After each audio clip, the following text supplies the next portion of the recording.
السلام علیکم ورحمۃ اللہ وبرکاتہ۔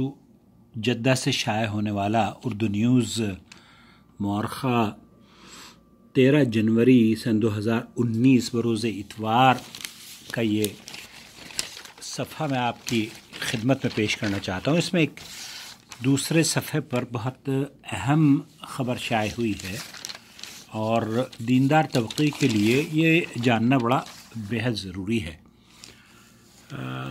یہاں رائٹ سائڈ میں دوسرے صفحے کے رائٹ سائڈ میں یہ لاسٹ میں ایک خبر شائع ہے، میں پڑھ کر آپ کی خدمت میں پیش کر رہا ہوں۔ تبلیغی جماعت کتاب و سنت کی کسوٹی سے ہٹ چکی ہے، وزیر اسلامی امور۔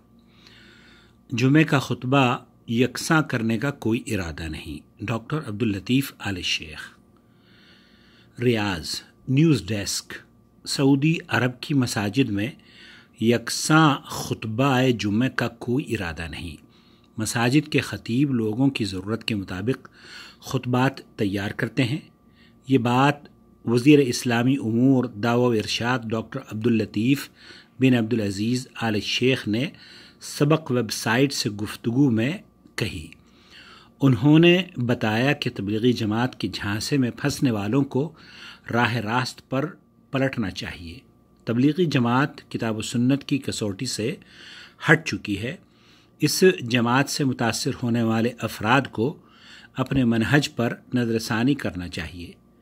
وزارت اسلامی امور نہ صرف سعودی عرب بلکہ دنیا بھر میں اسلام کا معتدل تصور نمایاں کرنے میں مصروف عمل ہے۔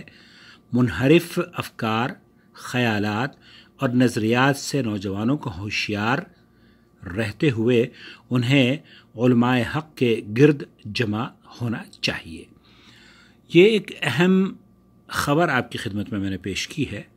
وزارت شؤون اسلامی والاوقاف کے وزیر محترم ڈاکٹر عبداللطیف آل شیخ حفظہ اللہ کی جانب سے یہ بیان ہے۔ اللہ رب العالمین مملکت سعودی عرب کی، مملکت توحید کی حفاظت فرمائے اور ہمیشہ قرآن و سنت کی بالادستی کے لیے اور امت مسلمہ کو رشد و ہدایت اور بیداری پیدا کرنے کے لیے اس مملکت کا ہمیشہ ایک عظیم کردار رہا ہے۔ اللہ رب العالمین اس میں مزید پختگی اور تقویت عطا فرمائے۔ اللہ بلد التوحید کی حفاظت فرمائے۔ السلام علیکم ورحمۃ اللہ وبرکاتہ۔